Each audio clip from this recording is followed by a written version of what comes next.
a revolutionary new technology called brain fingerprinting that has caught the interest of both the CIA and the FBI.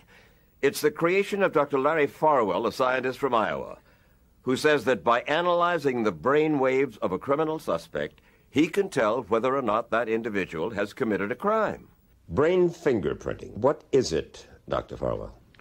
Brain fingerprinting is a scientific technique for determining whether certain information is stored in the brain or not by measuring brain waves. Farwell says that when the human brain recognizes important information, it triggers a specific electrical signal called a murmur that can be measured and analyzed. The suspect sits in front of a computer wearing a headband equipped with special sensors. Words and pictures flash briefly on the screen. Some of those words and pictures are relevant to the crime, say, for example, the name or the photograph of the victim, or a photo of the murder weapon. If he committed the crime, then his brain says, aha. Dr. Farwell's research has been funded by the CIA, which has given him more than $1 million. And the FBI is also interested in brain fingerprinting.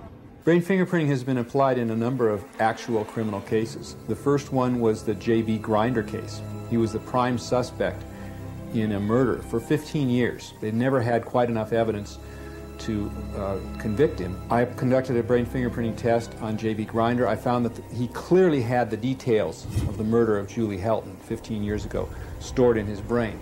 At that point in the state of Missouri, he was faced with an almost certain conviction and an almost certain death penalty. So he pled guilty in exchange for life in prison. Republican Senator Charles Grassley of Iowa has asked the General Accounting Office to study Farwell's technology to see if it should be federally funded.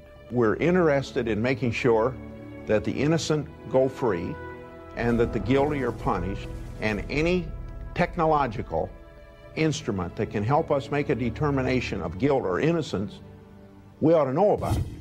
You know, I was enrolled in college when I was arrested in September, you know, and to have all of that taken, excuse me for a minute, you know, just to have all of that taken away from me. Harrington has filed several appeals in his case. All have been rejected. So this year, when he heard about brain fingerprinting, he decided to file a new appeal. The brain never lies. If that information is stored in the brain, when that comes up in the screen, he'll recognize it, whether he's an honest person or not, whether he wants to or not. Do you believe that Terry Harrington is innocent? What we've proven scientifically is that the record in Harrington's brain does not match the crime, does match the alibi.